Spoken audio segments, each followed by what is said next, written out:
going to share my screen, and here we go. Share. And let's go over to here. Here is the cover of the book, Rich Dad's Cash Flow. Hopefully everybody put a quick chat into one if my screen is showing on your screen. You should be looking at the front cover of Rich Dad's Cash Flow Quadrant, a guide to financial freedom. By the way, as just a little a shameless plug for myself and for a friend, um, one of our panelists here today, Dr. Gerald Parker, has published a book available on Amazon, and his book is called "Get Excited or Stay Broke Forever." Uh, Great book, very easy read, and lots of great tips and content about that exact topic, which is, maximizing your potential in whatever endeavor you decide to take.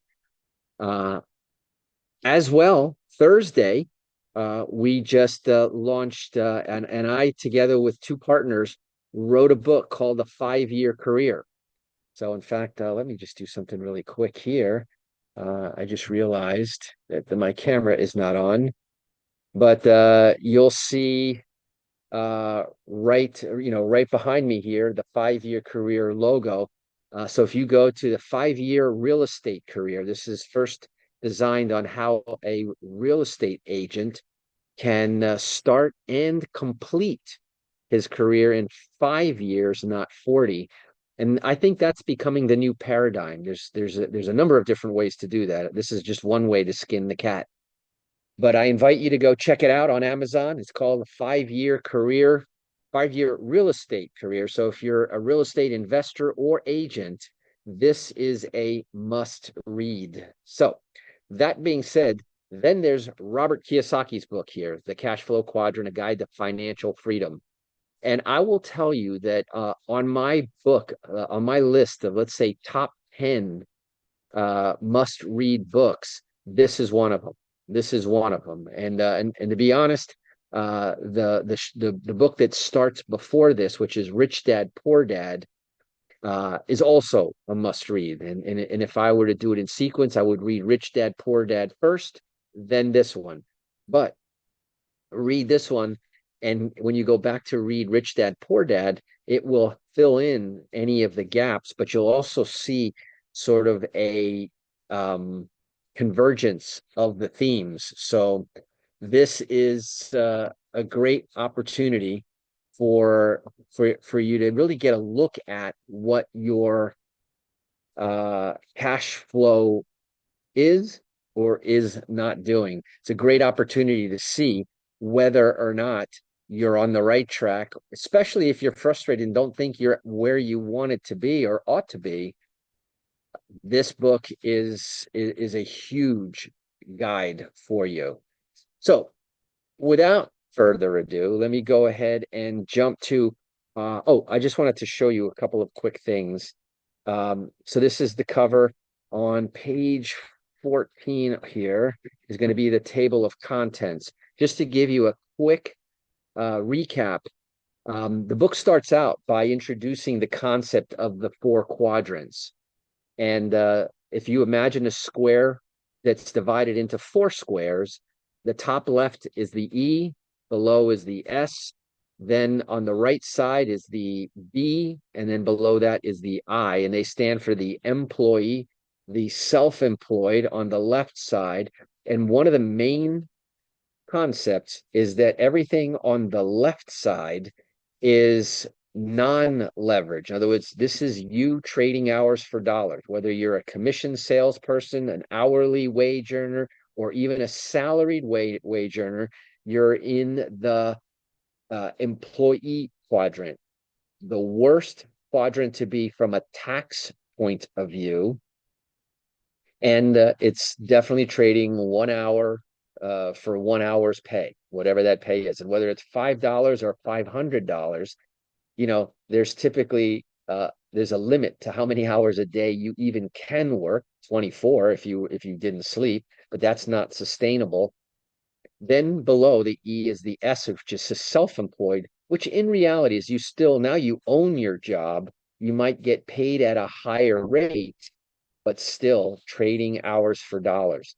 On the right side of the square divided into four squares is the B quadrant, better for tax services, tax advantages. And now you start to get leverage. When you have a business, right, then you have a system for providing a product or a service at a profit. And so when you have, let's say, you know, three employees that are out there doing the work that you're not doing, but you're benefiting from that work. Now we start getting into the conversation of active income, semi-active income when you have a business. And then there's passive income, which is the fourth and final quadrant, the I quadrant. So then that's the introduction. Then, of course, in part one was the cash flow quadrant, explaining the psychology of why people are, and you can be in more than one quadrant, right? A lot of people are employees by day, and they have a night gig or hustle. But there's also the psychology of why people tend to gravitate back to one of those quadrants. And so that's the first part where it talks about why don't you get a job? That's society asking you, why don't you get a job? Go to school, get good grades, and get a good, safe, and secure job, which today is laughable when you look at, all the companies that are downsizing, by the thousands, the government downsize, not to mention that they're shut down, but they're downsized. And PS, because of the shutdown, you will see more downsizing coming. But the bottom line is that the idea of a safe and secure job, security is not in trading your hours for dollars and what I consider discounted dollars, because you can magnify your worth as self-employed or as even more as a business owner. So then talks about the different quadrants, different people, why people choose security over freedom. There's more psychology, three kinds of business systems. Great stuff to go back and review. The 5 levels of investors, to me, that was very meaningful. And in fact, I wrote down what those 5 levels are, and I tried to see how I can up the level of investor that I am. In chapter 6, you cannot see money with your eyes, and it talks more about the analytical side and the more objective, less emotional way to understand money. And all of this is all about understanding the rules of money, which there are a set of rules of money and business. And when you know those rules, you can play the game successfully. If you don't know the rules, you'll get hit, penalized, called out, canceled, and lose the game because you didn't know the rules. And that's what happens to 80% of Americans out there. And that's why 80% of Americans retire financially dependent, not independent. Part 2, becoming who you are. Chapter 8, how do I get rich? And then chapter 9, also very valuable chapter, be the bank, not the banker. Einstein had a famous quote. He said that compound interest is the 8th wonder of the world. He also said that those people who understand interest receive it. Those that don't pay it. And that's a key and critical. And the question, look at your finances. Do you receive interest or do you pay interest? And that's a net question, because we all pay interest, and good debt makes sense. So now we're in part 3. Last week we read Take Baby Steps, chapter 10, and that finds us now. And the reason why I went through this review here is because now is where the rubber hits the road. All of this other conversation was good conversation, useful information, but now is where you take that information and the concepts that you learned and apply it. And here is the 7 steps to finding your financial fast track. And PS, for those of you, who've heard us talking about Robert Kiyosaki's game cash flow 101, for example, which is the beginner's game. And it takes a while to get out of the beginner's concept. But the name of the game is there's the outside long track, and then there's the inside fast track. And what the game really is about teaching you the concepts of the rules of money. And it's extremely informative, and I highly recommend it. So thanks to all of those who participated in the chat, and let me know that you are seeing my screen. I am now going to jump to page 233 in the book, chapter 11, step 1. And if you have any questions, drop them in the chat. I'll come back to them. I'll find a break or a good spot where I can pause, take some questions, hopefully take some comments as well. But here we go. So the 7 steps to finding your financial track by Robert Kiyosaki. And now we go to chapter 11. And so we are programmed to mind everyone else's business and ignore our own. And it's true. And the thing that I often see is why are people more concerned about what I make than the benefit that they get? And sometimes sort of cutting your nose off to spite your face, people won't do business if they and get a benefit with someone if they think that they're making money, or they don't want them to make money, or they don't want them to make as much money. So have you been working hard? And I'm going to expand this just a little bit. There you go. Have you been working hard and making everyone else rich? Starting early in life, most people are programmed to mind other people's businesses and make other people rich. It begins innocently enough with words of advice like this. Sound familiar? Go to school and get good grades so you find a safe, secure job with good pay and excellent benefits. Work hard so you can buy the home of your dreams. After all, your home is an asset and your most important investment. Having a large mortgage is good because the government gives you a tax deduction for your interest payments. Buy now, pay later, or low down payment, easy monthly payments. Come in and save money, right? Come in, spend and save money. People who blindly follow these words, and we'll have a discussion a little bit later because some of this I have a slightly different take on it, but we'll get to that. People who blindly follow these words of advice often become: 1, employees making their bosses and owners rich; 2, debtors making banks and moneylenders rich; 3, taxpayers making the government rich; and consumers making many other businesses rich. By the way, this is a great description of the E quadrant. Instead of finding their own financial fast track, they help everyone else find theirs. Instead of minding their own business, they work all their lives minding everyone else's business. By looking at this financial statement, you begin to see how we have been programmed from early age to mind everyone else's business and ignore your own. So here is a typical income statement. In the income section, you mind your boss's business. In other words, you do the work to make sure that the business makes money, and you are basically minding someone else's business. Expenses, you mind the government's business via taxes. In fact, that's imposed upon you when you're in the E quadrant. With every other expense, you mind a lot of other people's businesses, i.e. the banks and other big business. On the balance sheet side, so that's your cash flow, that's your income. On the balance sheet side, assets, this is your business, and liabilities, you mind your banker's business. Okay, so we talked about that as well. So take action.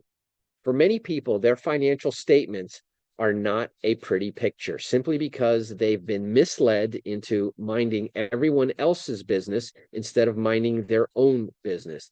To change all that, I suggest following these action steps. 1, fill out your own personal financial statement. In order to get where you want to go, you need to know where you are. This is your first step to take control of your life and spend more time minding your own business. See the following sample financial statement as used in the cash flow game. By the way, last week, I know that Jameson had provided a PDF of that. I hope you printed that out because it's a useful tool. And if you think about it, it's your financial report card. In school, when we're in elementary school, all the way up through high school, we get quarterly grades, assessments to see if we're going to pass or fail. In life, we don't get that. We don't find out if we pass or fail the retirement test until we get there. And that's hazardous to your wealth. Number two, and by the way, this whole thing about creating your own financial statement, you should do this. If you don't do it at least once a year, better yet, you should update it monthly and then really review it quarterly.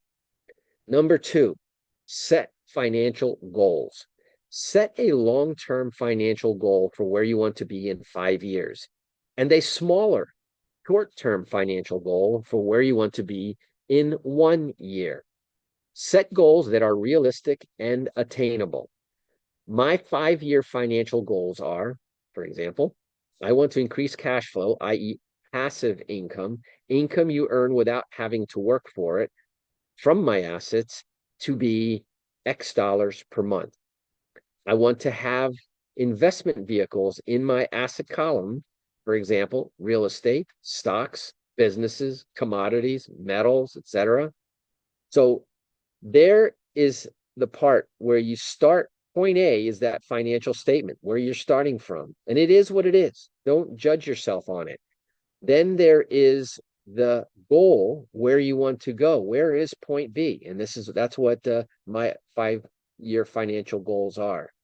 Then now you start to break down the goal into the steps to get there. So for example, whatever it was in 5 years, in 1 year, my goal is I want to decrease my debt by 10%. But it's got to be specific. It's either got to be a specific percentage of the amount that started on your financial statement or a specific dollar amount. Here, he's using a dollar amount. Number two, I want to increase cash flow from my assets to X dollars per month. So in order to have that increase in 5 years, right, you could basically, you know, in my 5 year plan, I want to have increase my cash flow without having to work for it from my assets to be, let's say, $5,000 a month. Well, in year one, you need to increase it $1,000 a month. And then in year two, at least another $1,000. And then year three, year four, and by year five, you'll hit your goal. You see, this is all back to that conversation of SMART goals, specific, measurable at each interval, achievable, it's realistic, but hopefully challenging, relevant to your overall goal in life, and then time specific. And these are 1 year goals. See, using my 5 year goals, I will complete my financial statement again and show how it will look in 5 years. So you actually fill out the financial statement so you have a target, a written target to look at. And so now that you know where you are financially today and have set your goals, you need to get control of your cash flow so that you can achieve your goals. Okay. So here is an example, and this is a 1-page financial statement. Your income statement is the top half. It starts out, and by the way, this is part of his game, right? So you get assigned a profession at the beginning of the game. You could be an electrician, or a construction worker. You could be an office white collar job. You could have a blue collar job. You could be an investor. The player, of course, that's your name. The auditor, that's the person to your right, which makes sure that what you're writing down is true, fair, and accurate. Now, that's to keep the game honest. Then in the income statement, you'll get a card and it says what your starting salary is. And depending on what you do and how you play the game, you can get salary increases. What salaries do you receive? What interest and dividends do you receive? And then there, obviously, they talk a lot about the real estate business. But at the end of the game, or I should say at the end of the day, what you're looking for in the right side of the income statement is, what is my passive income, cash flow from interest and dividends and your real estate rental income.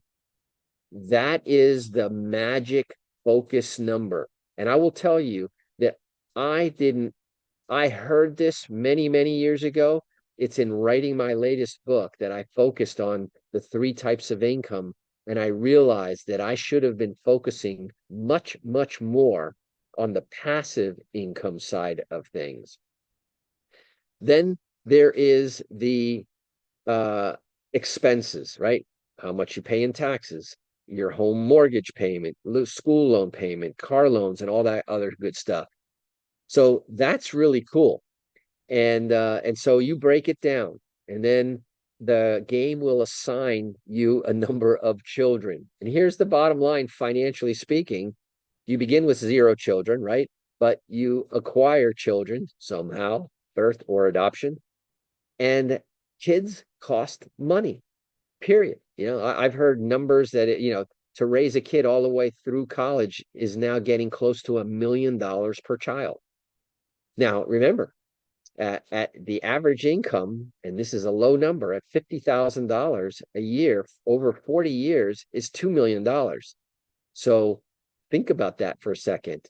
Um, so this bottom half of the income statement is all the expenses that you have, and your total expenses are your total expenses.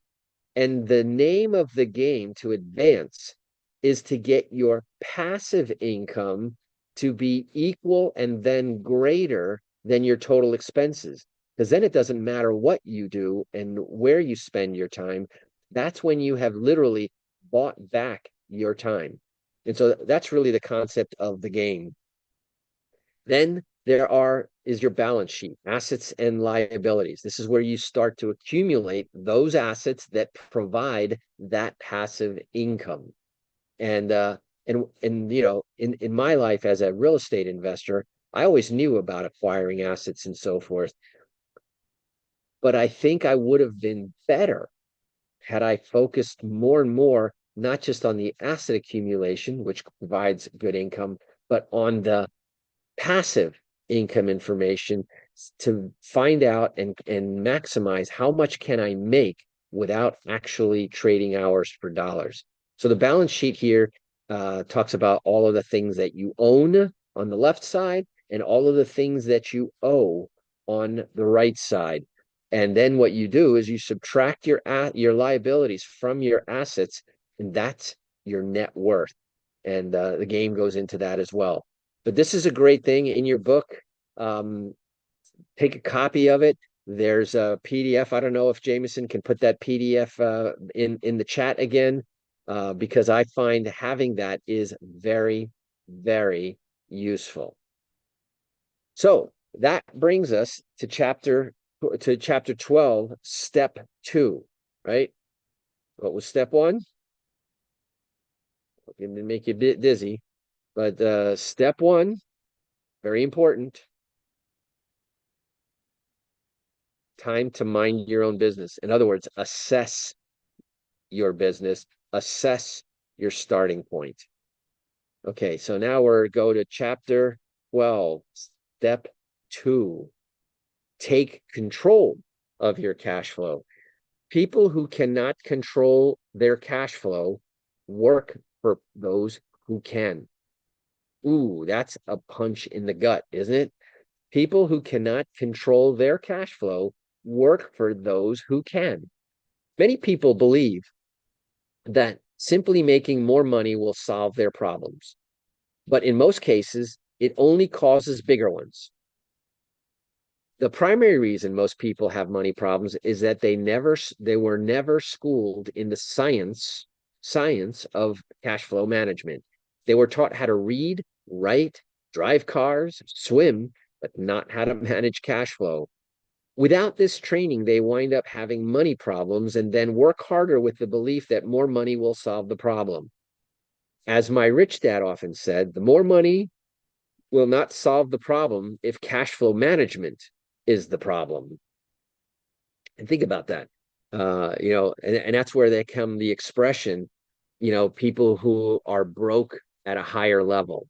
I know more than I can count people making six-figure incomes who are still not accumulating assets.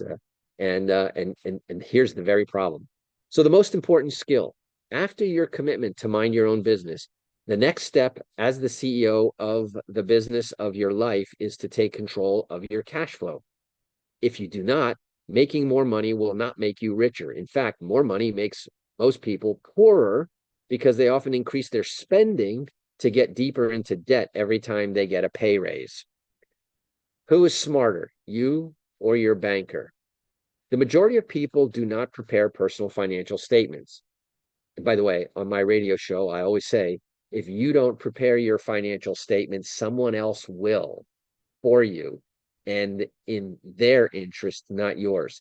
And I remind you that when you apply for a loan, a mortgage, a car loan, they prepare a quick financial statement. Very incomplete because they don't take everything into account, but they make a decision based on what they see and the personal financial statement they prepare.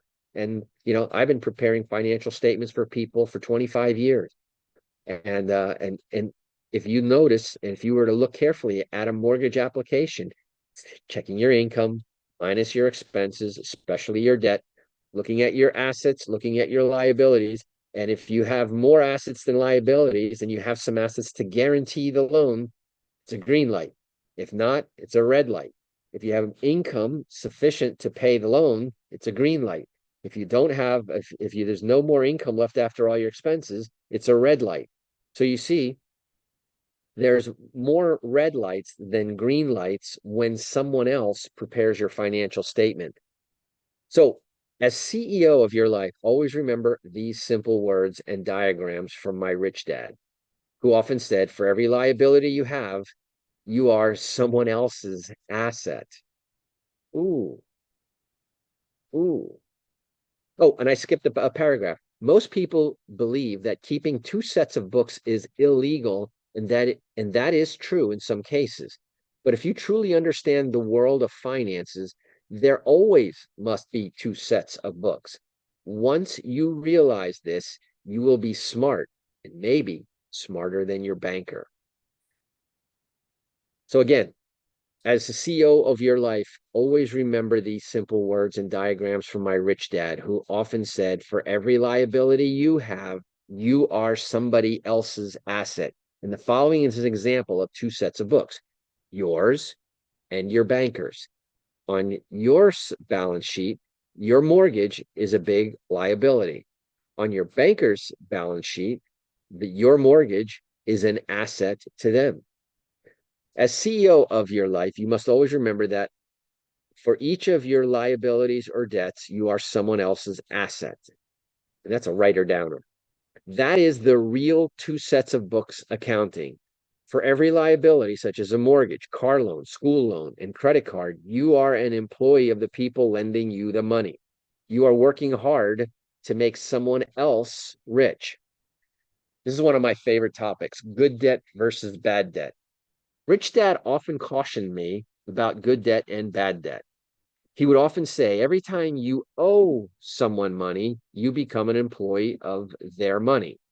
If you take out a 30-year loan, you've become a 30-year employee, and they do not give you a gold watch when your debt is retired. Rich Dad did borrow money, but he did his best to not become the person who paid for the loans. He would explain to Mike and me that good debt, it was debt someone else paid for you. Bad debt was debt that you paid for with your own sweat and blood. That is why he loved rental properties. He encouraged me to buy rental property, rental real estate, because the bank gives you the loan, but your tenant pays for it. Love it. Income and expense. Not only do the two sets of books apply to assets and liabilities, but they also apply to income and expenses. The more complete verbal lesson from my rich dad was this: for most every liability, there must be an asset, but they don't appear on the same set of financial statements. For every expense, there must also be income. And again, they do not appear on the same set of financial statements. The simple drawing will make that lesson clearer. Your expenses, i.e., your mortgage, is income for the bank.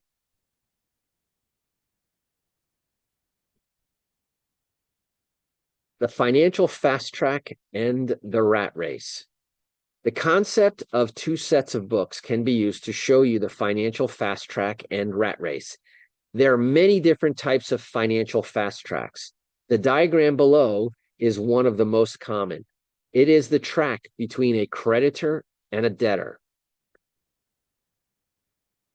It is simplified, but if you take the time to study it, your mind will begin to see that most people's eyes, you will begin to see what most people's eyes do not. You will see the relationship between the rich and the poor, the haves and have-nots, the borrowers and the lenders, and those who create jobs and those who look for jobs. It's another one. This is another one. You can take a picture of this and put it on your wall until you really digest it. But a debtor's financial statement, he has a job that gives him income, it goes through his expenses filter, and then his liabilities filter, and most of that money, and usually there's nothing left for him to put in the asset column or her, and what's left goes as income, including the bank and the liabilities, income for the creditor's financial statement. And they have their income and expenses. They have a profit. They put that profit into assets, and then they lend those assets out again. You know that a bank will lend the same dollar out 9 to 11 times on average each time, money that they basically didn't have to pay for. The money you deposit into your account paying 0 point nothing percent interest. They lend it out today at an average of 6 to 7% on a mortgage, maybe a little bit more on a car, much more on an installment, and way much more. Think about that on the credit card. They're lending money out at 35%. Again, talking about the rules of money, the rule of 72. If they're making 35%, that means that divide 35 or 36 into 72 is 2 years. Every 2 years, based on the rule of 72. Important financial concept. They're doubling their money every 2 years. Think about that. That's powerful. And if you've ever done the exercise of doubling a penny a day for 30 days, you get into the tens of millions of dollars in just 30 days. If you could have a double your money in 30 days or double your money every 2 years, how would you be today if you started that when you started working? Anyway, very important concept, very big discussion we could have right here. In fact, maybe this is a good time for us to take a quick pause before we finish chapters one and steps 1 and 2. Anybody have a comment? I'm going to go to the chat for a second. I'll start there. But if you have a comment to add or a question to ask, please raise your hand. And if nobody raises their hand, Dr. Parker, I see your hand. Go ahead. Yes, sir, Eric. Great read this morning. It still blows my mind. These principles that teach this process of wealth that Robert Kiyosaki so eloquently lays out. Why don't we talk these things? Why is it not part of the school curriculum in public schools across the country, or any school for that matter? Yeah, I agree. You know, and you and I both know that it's not an accident or an oversight. I like to remind people that our country is going to celebrate its 250th anniversary next year. And do you think that in over 250 years, we haven't figured out that our kids need financial education? Everybody needs financial education, but it doesn't suit the purpose of the people who would rather fill out your financial statement for you, making sure that the path of money, right, goes this way through your income goes to pay the government. There, Washington is in on it. Wall Street is in on it. And so is all of the retail world out there, advertising, creating holidays at every turn so that you're constantly spending money, all of your money, to either maintain debt or maintain a lifestyle that the marketers tell you you should live. And with no emphasis, no focus on what we're looking at right now. So going down, Monifa, good morning, Monifa. Good morning. You do an outstanding job. Can you show that page again? Which page are you talking about? Is it the one that I'm on, or is it another one? And you can unmute if you want to describe it.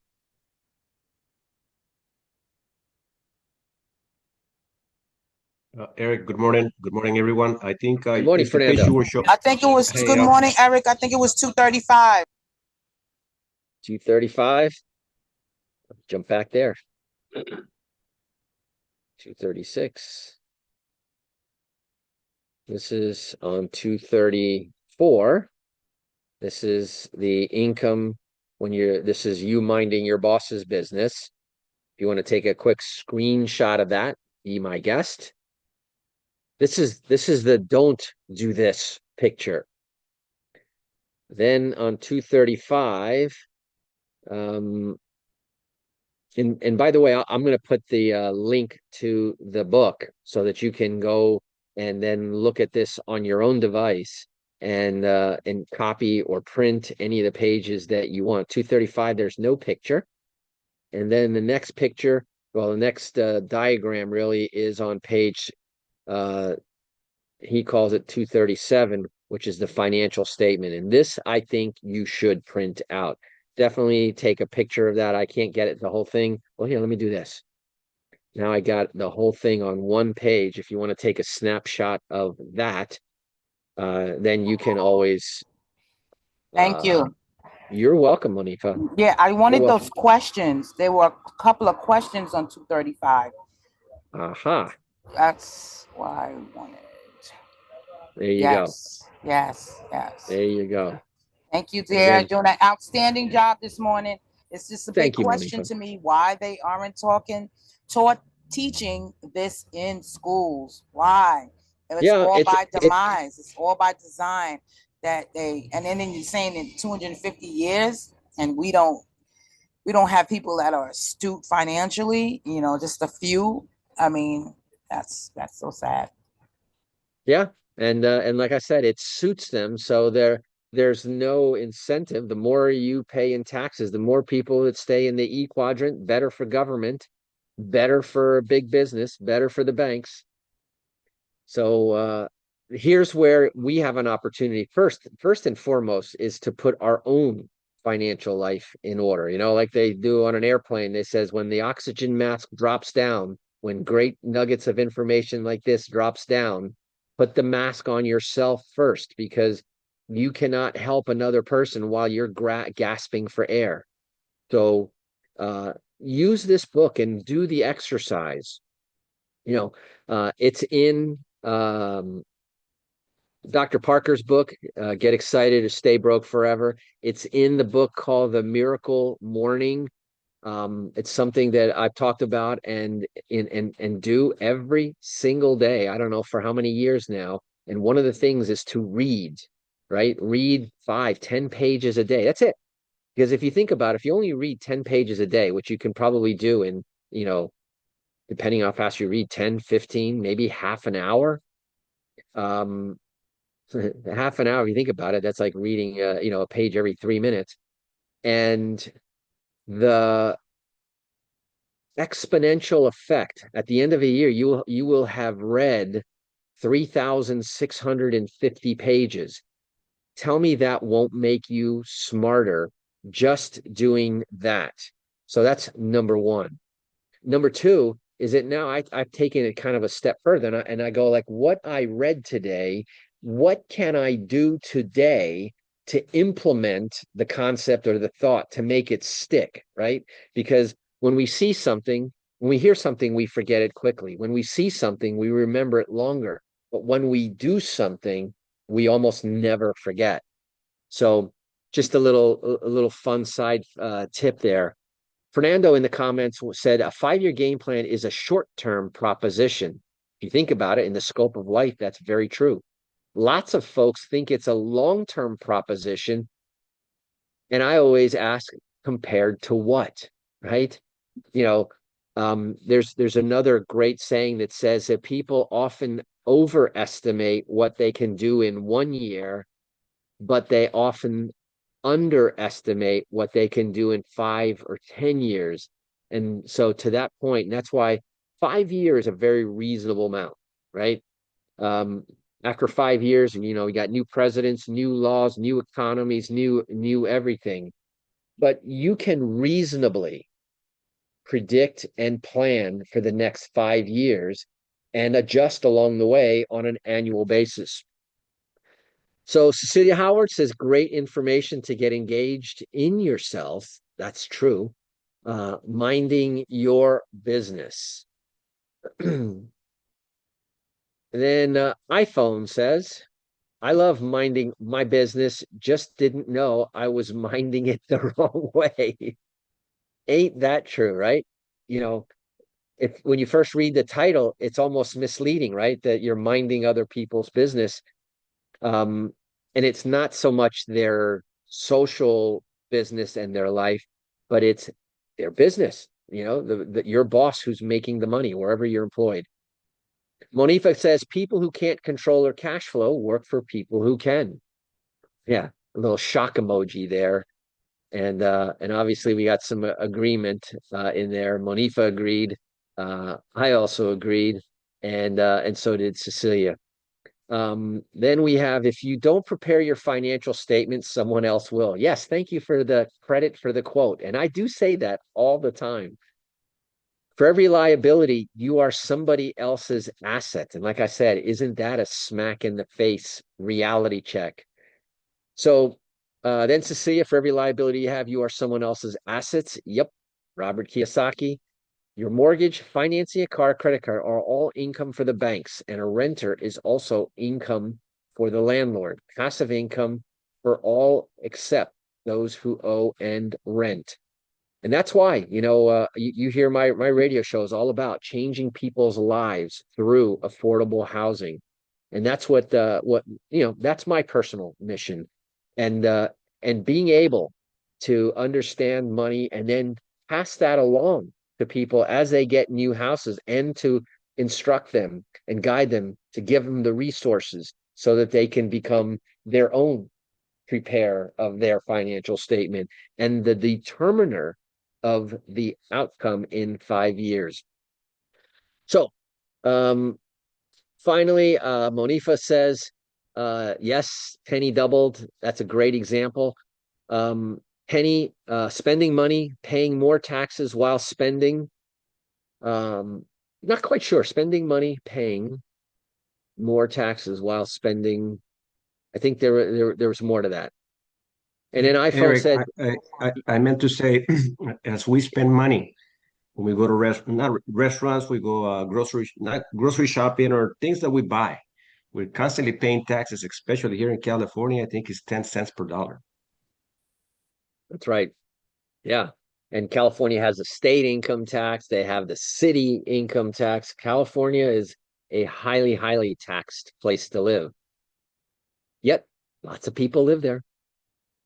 iPhone says they need workers, not businessmen or businesswomen. And she's talking about why Wall Street, Washington, and all the big businesses and banks love the E quadrant and are quite content with you staying there. So let's get back to our reading. We're at 10:15. We'll wrap it up at 10:30. Eric, Yes, sir. Foot Soldier has their hand up. Oh, Foot Soldier. thank you. Go ahead and unmute, Foot Soldier. Grand Rising family. Grand Rising. You're doing a phenomenal job, Mr. Wilner. The Thank you. reason why people aren't educated financially. It's a quote by J.D. Rockefeller. And he said, I don't want a nation of thinkers. I want a nation of workers. And why is that? It's because we live in a capitalistic society.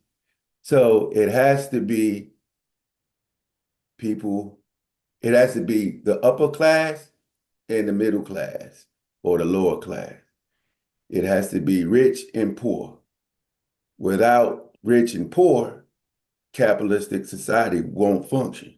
If everybody's rich and if everybody's poor, there's no imbalance there.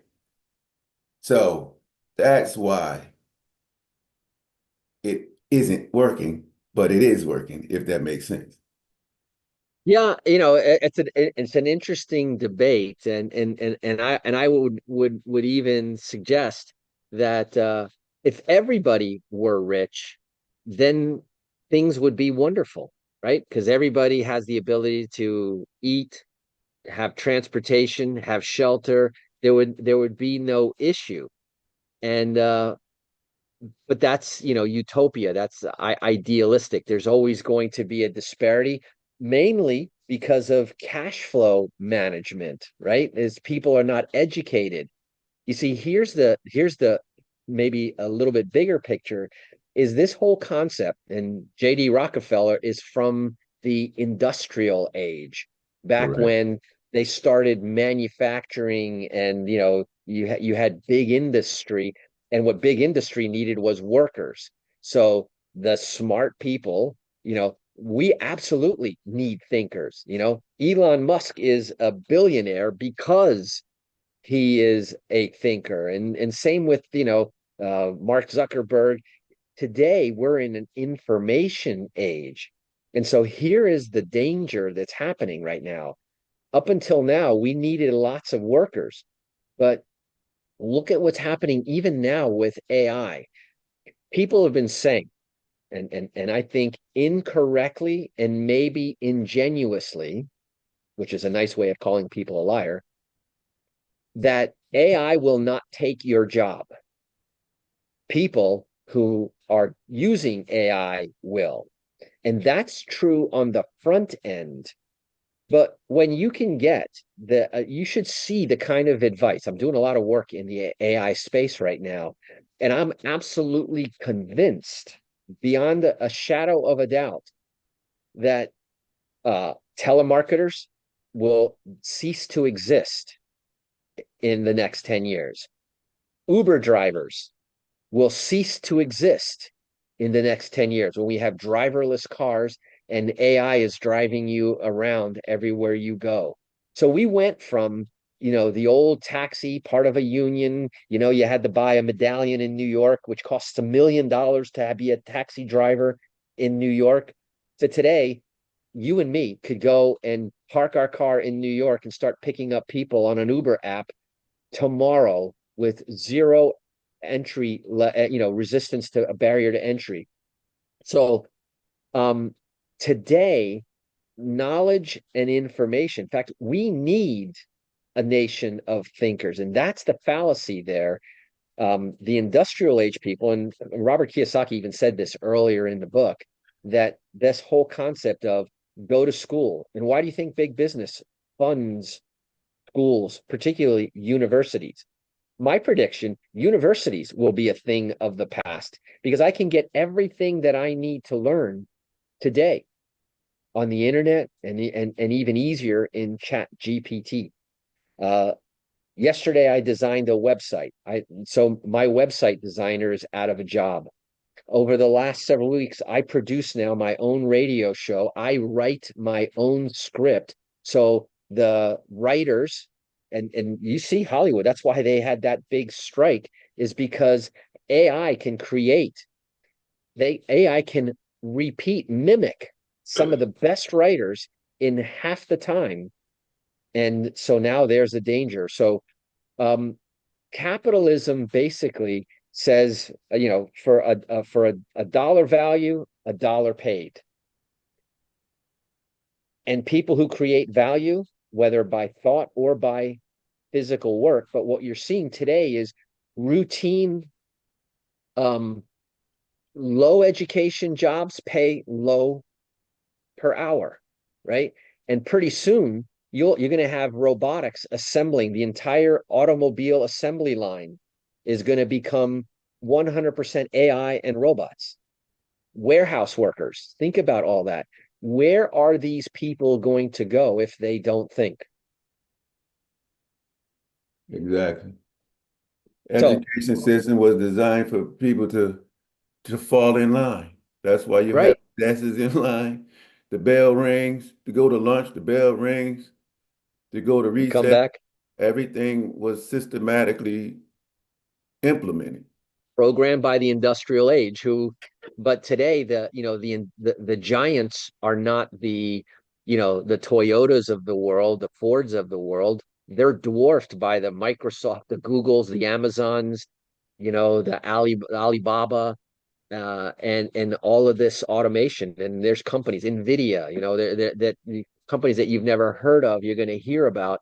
And you know, money is being created faster and faster, not slower and less, but it's going to those that understand cash flow, assets, liabilities. That's why this whole conversation is so fundamentally, because the first step is to be aware, is awareness of what's going on. And I'll tell you that over 80%, 90% of Americans are unaware of what's really going on out there. 10% of the people know what's going on, see what's going on, but they're not the drivers. And there's the 1% that make everything happen. And so, 90% of the people wonder what happened, and then, complain and are instructed to vote a certain way or influence in a different way. But anyway, this is One more Yeah. thing, one more yeah, thing. But that comes from programming. They can look yes, and see a change and see difference, but they're so indoctrinated that they won't move. So that's why the millennials and Gen Zs, they're all on board on AI.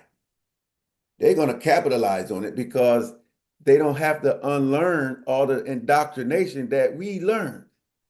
That is correct. that it has no benefit now. So yeah, so we're in an interesting age right now, man. Yeah, And the boomers and the X's, look, we know we have to change. We know we got to change. The Bible says it. You know what I'm saying? Daily uh-huh, be renewing our mind. So don't be afraid of AI. Embrace AI. Back to you, sir. 100%. 100%. You're Eric, absolutely right, but children. hey, yeah, Food Soldier brought a good subject here because, I was looking at statistics and I made a little AI video on that statistic. 93 million people will lose their jobs by 2030. So we're talking about 4 years from now, right? But 172 million jobs will be starting because of AI. But what's the If situation you here? And know what AI. what right, exactly. And the situation here is that this 93 million people, as Food Soldier was stating, is they have been that what is it? They have been Indoctrinate. indoctrinated. There you go. Thank you, Food Soldier. See, Yes, they sir. have adopted certain things and certain skills that it's hard to change. And the gap that is going to start having a challenge is this 93 million people that are going to be laid off. See, the newcomers, which is the younger generation, won't have a problem with learning AI. Hmm. So we got to change fast and help these folks. They're going to be jobless, 93 million folks, and teach them, what we have, what we do. Because I mean, I'm 56 years of age, and I still feel 25 when I get challenged with new stuff coming up and AI and all this good stuff. And it's hard to learn, but once you adapt to the learning curve and move to the other side, and you're like, man, I thought this was going to be harder than what it seemed. But hey, we have to be very flexible. That's why our reading club, surrounding yourself with other like-minded individuals like who we are here, keeps you away from the noise and the fear that people are crying about because of what's going on with all the changes.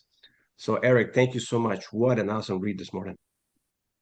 Yeah, it was. And the debate. And this is why I love when there's debate, when there is, participation, because that is where the real nuggets come out. I mean, this primes the pump and gives us the framework, but how we really learn and absorb is through this activity of having debates and discussions and, stretching the mind a little bit on a Saturday morning. Cecilia. Grand Rising. This was Yes. wonderful. This was wonderful yet again. I'm so honored and thankful to be a part of this conversation. It is so dear to my heart. You guys are talking about AI, and I'm in the insurance and real estate, marketplace. And so this year, for the first time, it's happening right now, real time, with the health plans, because this is open enrollment period. Well, we have to do all of this preparation before we go live, to the American people, to make sure that everyone has health care without, that even if they have pre-existing issues. Well, guess who trained me this year for 2025, 2026? Guess who trained me?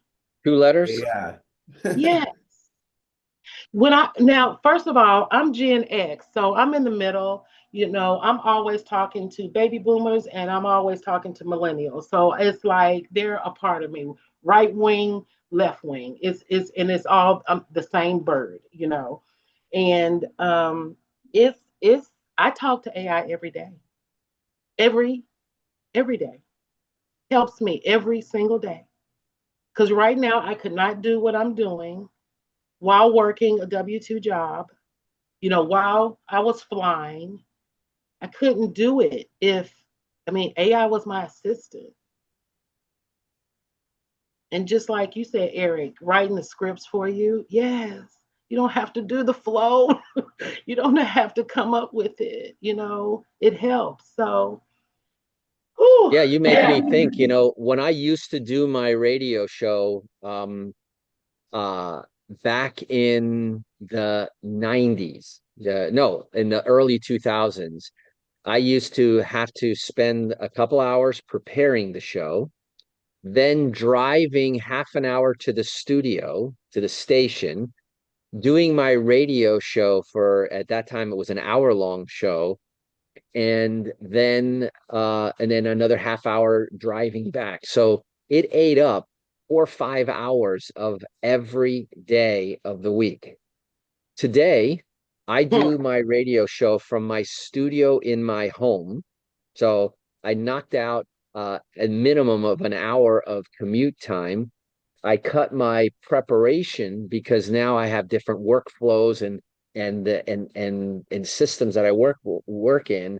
And so I do my show. I can get my material out in half the time on the air and 1/4 of the time preparing. Yes, yes, yes. Yes, and this goes for because what you just described for those in the ministry world, that is a putting together, a word for the week and for the people.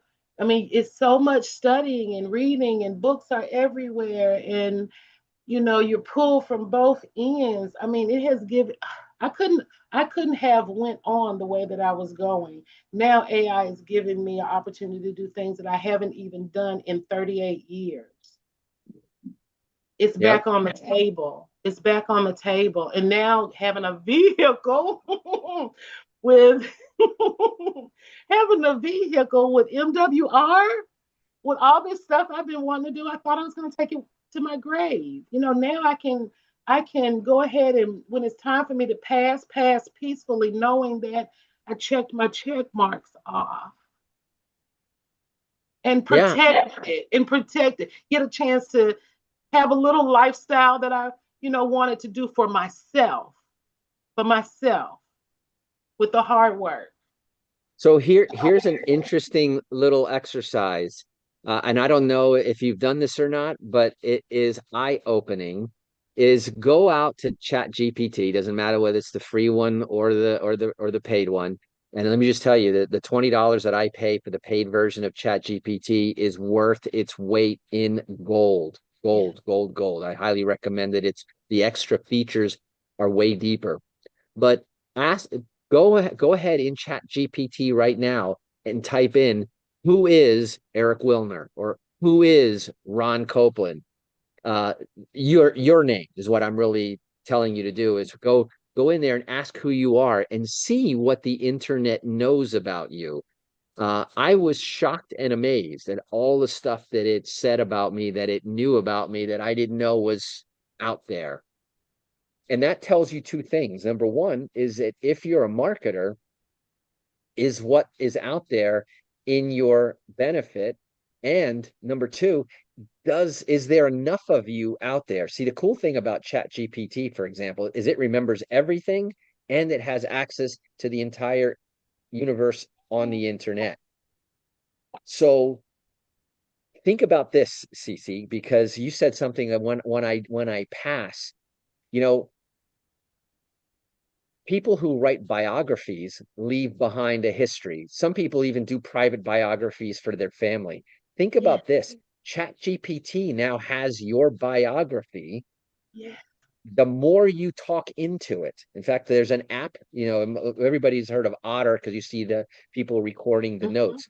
But there's an Otter app, and you should be constantly talking into your Otter app, which will then write all of the things that you say, put it in text, and then you put it into Chat GPT and it starts building, hey, it's my birthday. Hey, my granddaughter was born. My granddaughter's name is such and such. She's beautiful. She has beautiful brown eyes, my, little curly hair. Say all this stuff. It doesn't matter because then you could actually even say, I want to write an outline of my life, just an outline of what I've done over the last, in Fernando's case, the last 56 years. And the more that he puts in about his stuff, he could have a book, but more importantly, and you gave me this idea just now, that when I pass, I want to make sure that my heirs get the password to my Chat GPT, because if they want to learn more about me, Yeah. think how cool that is. And we're not even talking about business. We're talking about meaning and impact and legacy. I've did that already with my Facebook. I have someone right now when I pass because I experienced when my late husband passed, someone made some statement to Facebook and then I don't have access to his page and I created the page. So it's it's a beautiful thing to plug into and not be afraid of it and not be afraid of yourself because it's going to mirror who you are. It's going to let you know who you are. It Yep. is amazing. It Yeah. is. Back over to Ron, you. This is a beautiful call. thank you, Cece. Ron, you had your hand up. I do. AI, I don't want to make it too much on AI because I can go all day on the bewilderment and awesomeness of it. But one of the things that AI has done for me is it's given me the awareness that asking a better question gets you a better answer, and to evaluate what you are doing based on another premise. In other words, from what other premise can I look at what's going on? And what brought me to that conclusion is when you ask AI a question or tell it to do something, at the end of it, always read that end because that's a grand one. It'll say, "Would you like for me to do this?" Well, I never thought about you doing that. What the heck? Why not? Go ahead and do it. And for 2 hours, it'll ask you questions that you had no idea related to the subject you started with. And it makes you question how you think, which is a big deal for me. It's like, Lord, I never knew I thought that bad, or at least that shallow. So just watch for that for one thing, with the AI thing. And you said something about Otter, which I need to look into, but that is good for me. People are Otter, saying, OTTER .ai. is Okay. is the source, and there's a free version and there's a paid version.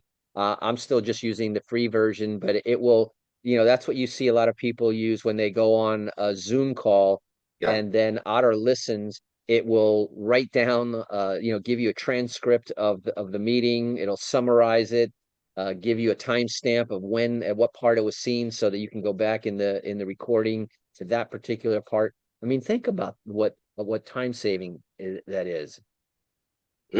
Exactly. And the other thing is, we have a lot of my friends and mentors too that are afraid, as I am, of what AI will do in the future, or what is it doing in the background that I don't know.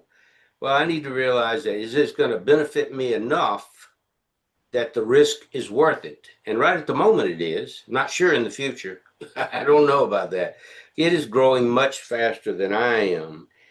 And just the amazement of what it's doing for me. I have one that's called kind of like a mentor of mine on AI, Chat GPT. I call her Lisa. Uh, I was working with her at one point, and I didn't use her name very much. And finally, she says, "Can you address me as Lisa, please? I want to know that we Wow. have." And we went on for about 20 minutes talking back and forth. And I apologized to her. It was incredible how it did it, but it did make me aware that every now and then in the human dynamics, we need to come back to the feeling of the person we're speaking to and with. So I'm on the AI bandwagon right at the moment.